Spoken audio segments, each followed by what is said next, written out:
पश्चाताप, इस शब्द से लोग बहुत डरते हैं। लोगों के माइंड में, मनों में बहुत सारी डाउट्स हैं इस शब्द को लेकर के, और ख़ास करके जो है धर्म ने और हमारी मसीहत ने इस शब्द को बहुत ही टैबू बना दिया है।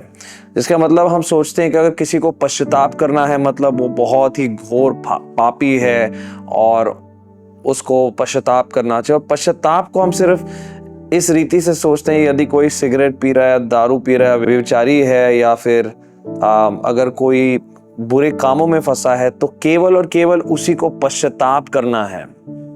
मेरे प्रियो, पश्चाताप का बाइबल में एक बहुत ही सुंदर अर्थ है। अगर हम पुराने करार में देखेंगे तो दो शब्दों का इस्तेमाल होता है, एक है तेशुआ और दूसरा है नछाम, और नए करार में इसका शब्द है मेटानोया।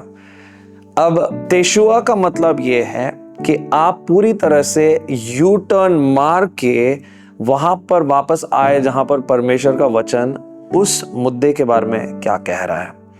और नछाम का मतलब यह है कि आपको अंदर से बुरा लगे, दुख और दर्द महसूस हो, सॉरी फील हो।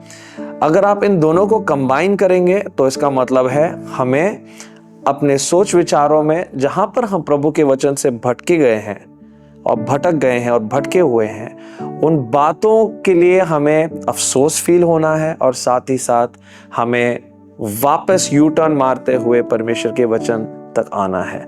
अब परमेश्वर का वचन डायनामिक है, यानी कि हर दिन और हर साल इसका मतलब हमारे जीवन में बदलता रहता है।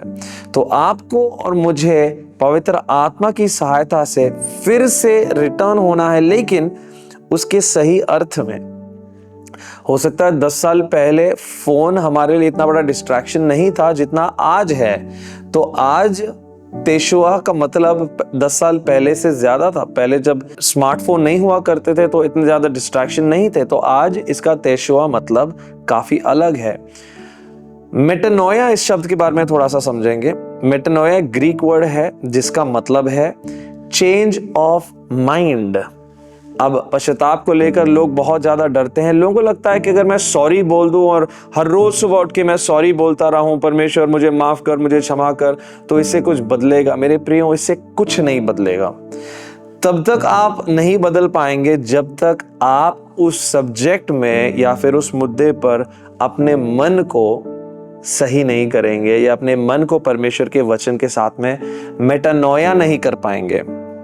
और मेटानोया करने के लिए आपको और मुझे परमेश्वर का वचन चाहिए, पवित्र आत्मा की सहायता चाहिए, अच्छी टीचिंग चाहिए, और उसके द्वारा हमारा पर्सनल मनन या पर्सनल मेडिटेशन को, उस वचन को दोहराते दोहराते जो है आप और मैं अपने सोच विचारों को उस सही ठिकाने लाते हैं जिसका नाम है मेटानोया। तो आज जब आप अपने जीवन को जांचेंगे तो आपको कई एरियाज मिलेंगी जहां पर आप जो है परमेश्वर के वचन से हल्का सा भटक चुके हैं।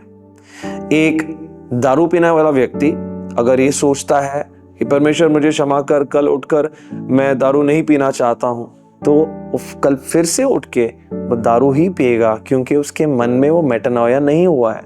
लेकिन अगर ये व्यक्ति सुबह उठकर परमेश्वर उसको छुटकारा देता है, उसको अफसोस होता है, वो परमेश्वर के वचन तक वापस आता है, और यदि ये मनन करते करते, उन वचनों पर मनन करते करते जहां पर लिखा है कि तुम्हारा शरीर परमेश्वर का मंदिर है, या फिर अपने आप को आत्मा से भरो ना कि दाखरस से, और इस तरह के जब वचनों को हम पढ़ते पढ़ते, मनन करते करते करते करते अपने मन को मेटानोया में लाएंगे, यानी उसको ट्रांसफॉर्म करेंगे, रिन्यू करेंगे, जैसे रोमियो 12 और 2 और 3 में लिखा है, तभी हम अपने जीवन में सफलता और ब्रेक थ्रू को पाएंगे। इसलिए मेरे प्रियो, आपका और मेरे जीवन में पश्चाताप बहुत ही जरूरी है। कई धर्मी लोगों को लगता है कि उनको पश्चाताप करना चाहिए, हम तो अच्छे हैं, हम तो ठीक हैं, हमें क्या, हम चर्च जाते हैं, बाइबल पढ़ते हैं, हम अच्छे मसीह हैं, उनको पश्चाताप करना चाहिए। जो गुस्सा करते हैं, जो दारू पीते हैं, वो लोग खराब हैं। मेरे प्रियो, ये एटीट्यूड फरीसियों का था, और इस वजह से परमेश्वर की कृपा से बाहर हो गए थे, क्योंकि मेटानोया हर इंसान को हर रोज जरूरी है। मार्टिन लूथर ने हमें ये सिखाया कि repentance should be the lifestyle of a believer, यानी मेटानोया जो है एक आम विश्वासी का हर रोज का चाल चलन होना चाहिए। यानी कि हर रोज आप अपने जीवन में कुछ ना कुछ ऐसा पाएंगे जिसको परमेश्वर के वचन के साथ में फिर से मेटानोया होने की जरूरत है, अलाइन होने की जरूरत है। प्रभु आप सबको आशीष दे।